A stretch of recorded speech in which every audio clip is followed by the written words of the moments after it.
back at the mint, so you'll have to unload some fake bills before you can print any more. Excuse me, I was changing my wardrobes. I like the gray shoes, but originally the uniform is black. I mean, the shoes are black, but I wonder if I could put a logo behind there. You know, it's odd. Check this out. You gotta see this for a second here, style. Let's go with the blade one. Watch this. Rockstar hooked us up. You see the shirt, how you used to have to go to the store to get your logo, and then you come back here and then you have to save it? Well, watch this. If I go into t-shirts right there. Oh shit, it didn't do it. Wait a minute, and let's try tank tops. Oh no, well it did it the last time. All of the freaking shirts, fuck it. All the freaking shirts I put on, it allowed me to keep the logo. Too bad, we're going back to this one here. Like I told you, it was black boots on Nightmare there, but I put gray boots on it. Well, we're just gonna keep it at black. Alright, what's the room look like? Empty? Alright. Do you call about meth or weed? I know the weed is straight. Let's try the meth. Wait a minute, should I get a phone call? I mean, a message there? No, you are... Oh, that's probably where I got the meth thing from. And I wasn't AFK, I'm just signing on again. So, I haven't been sitting idle nowhere, but I'm sure my meth lab, well, I left the meth lab because they gave me garbage trucks. And I wasn't having it. I just wasn't having it. So I left. And then I came back in and moved some cars and fixed my Jester Classic, which I really don't like too much. Honestly, again, I like the Turismo Classic and the Cheetah Classic better than that one. But again, it was on sale and that's how I roll. Oh, he said counterfeit, didn't he? But let's check out the meth anyway. That's the one I really want to do. Yeah, I know the counterfeit's full now. I'm almost sure that that's what the phone call was from.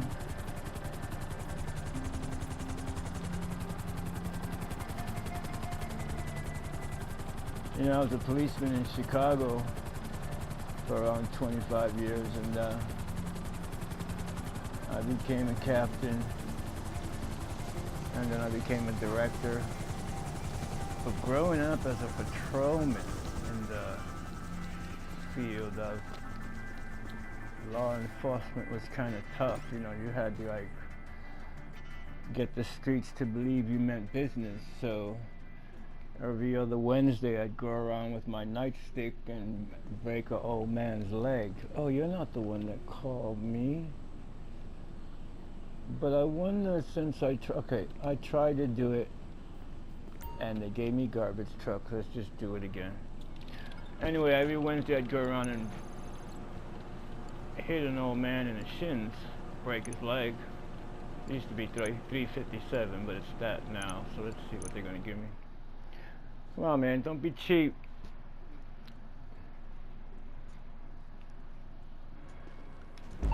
All right. Shut up, dude.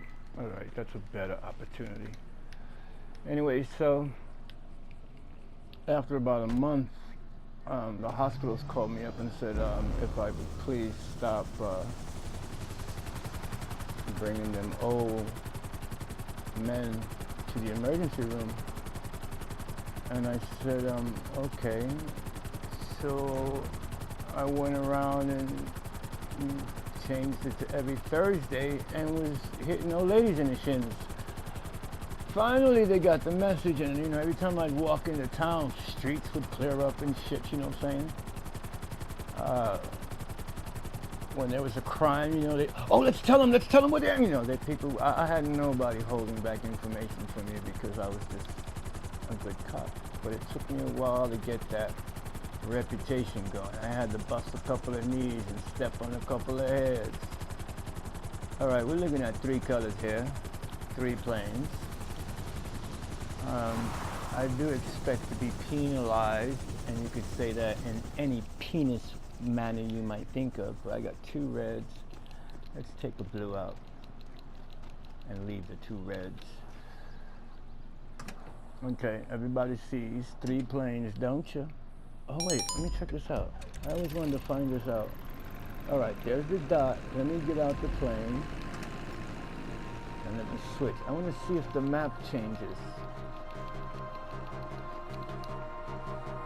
So the map had the let's see. It did change.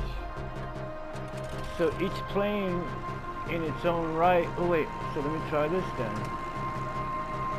Last one, I promise. So if that one has the dot, that one has a different route, then let's just fly this bad boy. Alright, and this one. Alright, we're gonna try it out. Yeah, I think, okay, the blue one has the dot in it. So how much did I waste? 3.5 minutes, 2.5 minutes. So, alright, that's good to know. Each plane has a determined route, and providing I get to keep all planes, I'm gonna save the one with the route inside that reservoir, the one I hate, for last. So if they do take a plane from me, they're gonna take that one. You feel me? So that's how we're gonna roll. But I did find something out I needed to know. Planes have different routes, which would make sense. But see, I don't know if I got into this plane and drove it, if in fact it's just not random. Maybe because I got in the plane, it set the map to be that.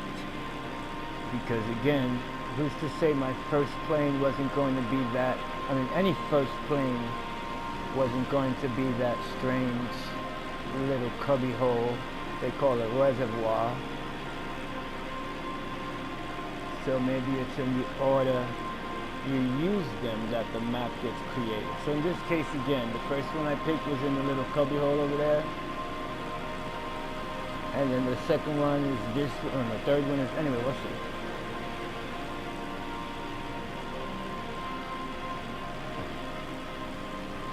Well, you know, being a policeman after I became a homicide detective, well, I was in domestic violence for a little while.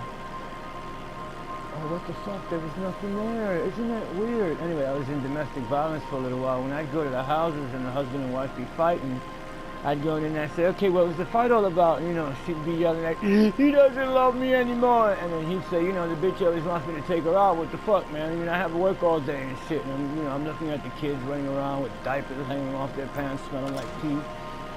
So, you know, I'd sit them both down and I'd say, okay, listen, you know, I'm not really a psychiatrist or nothing, but, like, if you don't get your fucking act together, I'm going to shoot one of you motherfuckers in the shins and one of you's in the ankles, and you guys make the decision. So I'd leave there, and them motherfuckers be friends for a long time before they called in the po-pos again. So my neighborhood was pretty calm, you know, they didn't have that many problems, you know, but after domestic violence, I went into homicide. Now, homicide's a little different because, you know, you have to deal with looking at the dead body and shit and smelling all of the decomp and nasty shit.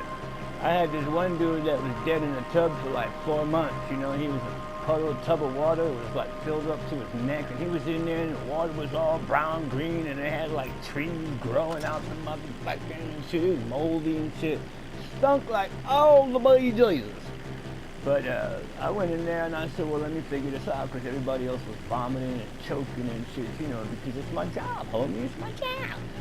So I go in the bathroom and I pull the motherfucker out with my bare damn hands, you know, and he was falling apart. He was all funky, stinky and shit like that. And I was like, you know, I wanted to check his wallet because he had his pants on. And everybody else was, oh no, what are you doing, Davis? And I'm like, dude, just shut the back up and let's just get this shit done. So, you know, I get his wallet out and find out who the guy is and shit, you know, and I end up having to put him in the, well, since you got him, you might as well put him in the bag. Anyway, I put the dude in the bag and shit, you know what I'm saying?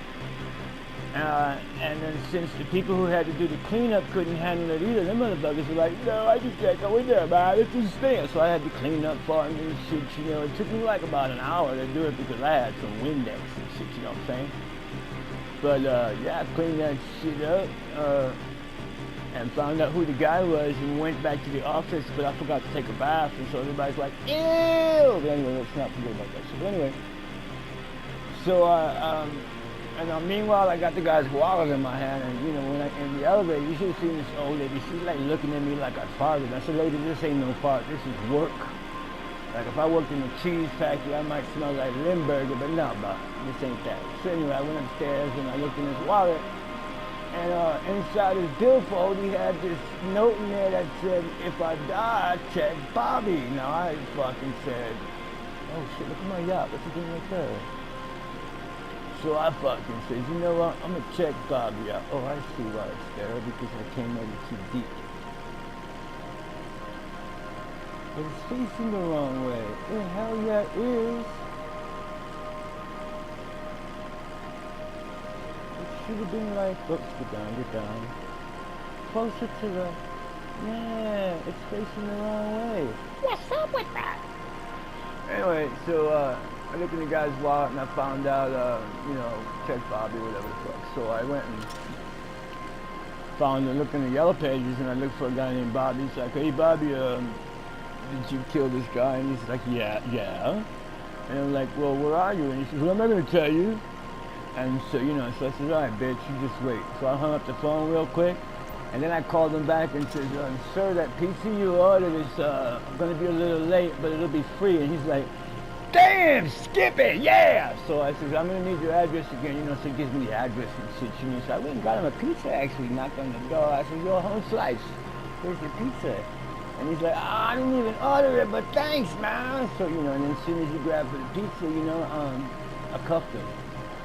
But I told him, I said, before I take you downtown, you better give me a motherfucking tip, or I'm going to shoot your kneecaps with a couple of 40 caliber caps. So I got a tip too. But yes, like an hour and a half after finding the dead body and getting his name, we solved the case. I just want to say that it was one of my most ludicrous cases I've ever done. You know, I guess because I was eating a burrito while I was checking the guy's pocket, so you know what I'm saying?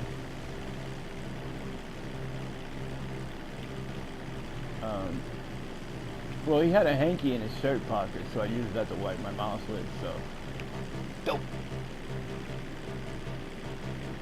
But turned out to be pretty good. Solved the case in an hour and a half. And went home that day. Oh, I didn't take a bath when I went home either. My wife was like, oh, phew. And I said, well, shut the fuck up. You should smell your nookie when I come down there to give me some din-din. This shit smells and tastes like chicken and fish together. Anyway, so that was homicide. I did that for, how long was I a cop? 25 years? Yeah, I did that for like, 10 years. That's what it was. 10 years, but it sounds good to me.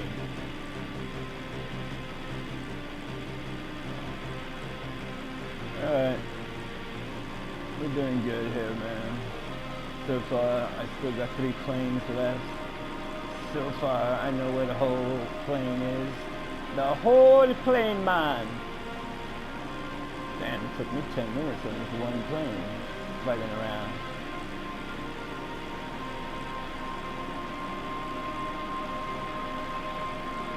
So what did I say? The blue one now, right? It's the blue one that's not the whole man, but it doesn't matter. As long as I get 3 planes, I don't give a shit. I got weed next, I'm sure. Counterfeit next, I'm sure. Anybody join the room yet? No.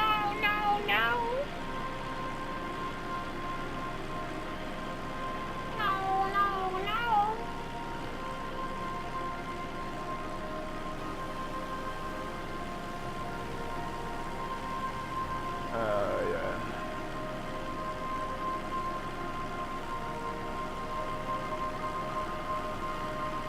My badge number was 1, 2, 3, 4, 5, 6, 7, 8.